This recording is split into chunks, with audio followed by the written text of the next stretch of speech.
Hey everybody, this is the Vintage Sewing Machine Garage.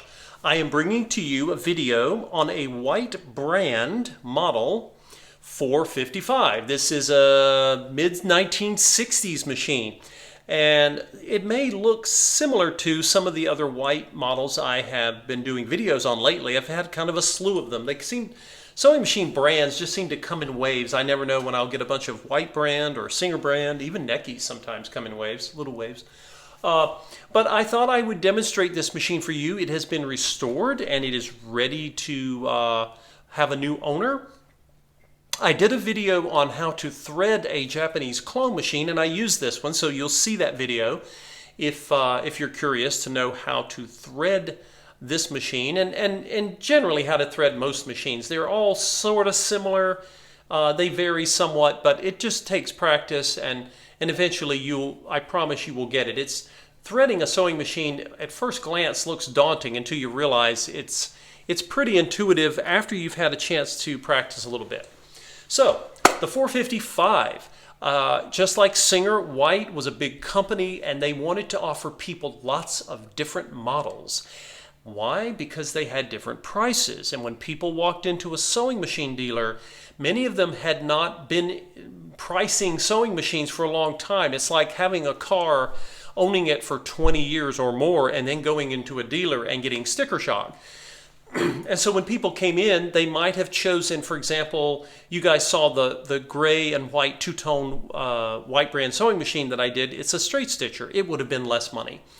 If the machine was zigzag and straight stitch capable, as this one is, it would have been more money. If it had the ability to use up here in the top, if it had a little hatch door and you could put decorative stitch cams in it, it would cost even more. And so you can see they had many versions of good, better, best, and that's how they tried to make sure that they had something for every customer. Now, this machine has, when I show you the zigzag, I've done a bunch of test stitching on it, but I'm going to show you how she sews. And I wanted to demonstrate it. This machine has a 1.3 amp motor, and I'll show you on the side. By the time this model was made, sewing machines had taken the motor that is mounted on the back, and this one is, but they put a cover on it. Now you have an access screw where you can get it off, but you can't touch or see the motor. The reasons for this are not entirely clear, but for whatever reason they chose to do that. Now, let's see here. I want to show you this knob here is for stitch width for zigzag, and this model is for your stitch length, and there of course is your reverse. You push in for reverse. You have a bobbin winder on the front, and as soon as the bobbin finishes, it should pop up on its own. If it doesn't, you want to watch it. Most of them will. Occasionally, some bobbin winders are finicky, even after they've been cleaned and restored and lubricated. Some of them are always that way, and you don't want it to wind too much thread on your bobbin. I typically don't have that problem with my machines, but you never know. Okay, let's see. This one has some sewing machines, of course, by the 60s, you have, and I'll zoom in so you can see the front of this. This is the tension assembly here, and some companies would use numbers. The White company had one called normal, loose, and tight, which is kind of interesting. And of course, the sewing machine manual would explain, when to use different tension settings. And over here, this is, again, I mentioned the stitch width. This is a great example, and it's not unlike some of the Singer Slant-O-Matic machines. When you see a knob, it's great to have the manual, because if you were to push on this, it won't push, and you might think, oh, it's stuck. No, you could break it if you forced it, because you actually press down, and then you have this. Get my hand out of the way here. You have this knob, which has a different function. And then if you want to move this ring in the back, you press down on this metal piece here. And when you press down, you can turn the back knob. But you have to, and then as it lets up, it locks in place. And that's really important. So I'm going to do some straight stitching first, so I'll put it all the way to 0, and then I'll show you how that particular zigzag knob makes quite a beautiful stitch.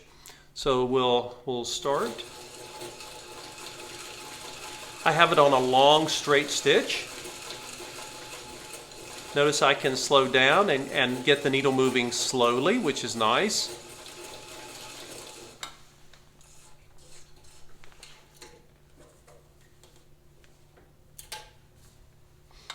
Or I can come over. I can sew pretty fast.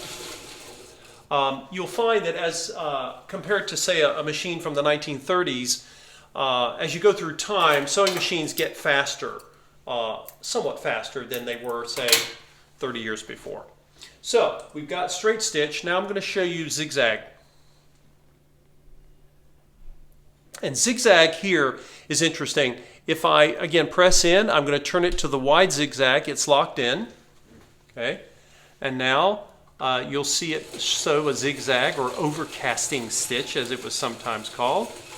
Now, the one feature about this machine that's a little special, if you will, is that this knob is designed to allow you to do what they called freehand zigzag control. Okay?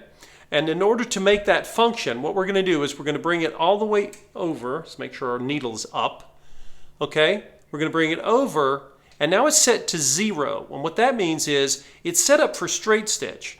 However, I'm going to take here and I can actually have it do some zigzagging, and I can control it. Watch as I make sure I get out of my own way here. So I've got straight stitch, and now I'm doing zigzag, and now I'm coming back again. Now,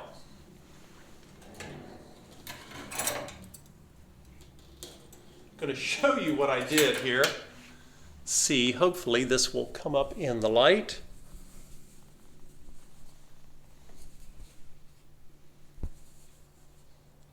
Now you'll see, look at the green thread down here. You see the straight, it has a really nice straight stitch. You see zigzag, and then I reset it to straight stitch, but watch, you see the freehand, I was trying to gradually do this and made it wider and then tapered it. Now people, I don't know if they were doing some sort of freehand embroidery or exactly how and why they would have used this, but for whatever reason they thought it was useful to have. But anyway, there you have the white 455 model. It's a 1.3 amp motor, strong as an ox. So if you think you might want to use a zigzag, or you'd like to attach a button foot and be able to sew buttons on with your machine, this is a great example of a model that can do that. And of course, you can lower the feed dogs if you prefer to do some free motion work or even darning. You could darn a sock with this machine. So anyway, guys, thanks so much for watching.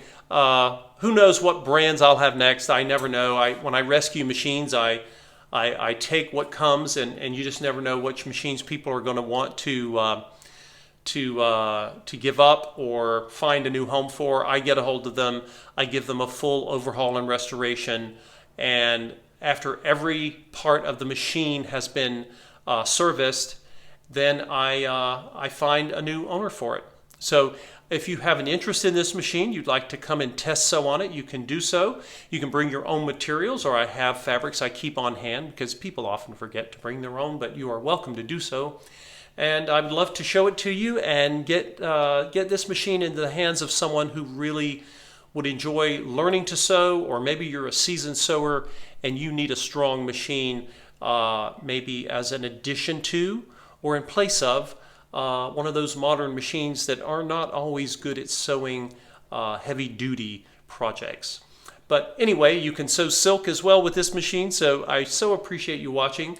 And put any comments you have down below, any questions you have. And again, if you have a particular machine that you would love to see a threading demonstration, let me know. And if I have one of them, I'll try to schedule a video on that. Thanks for watching, folks.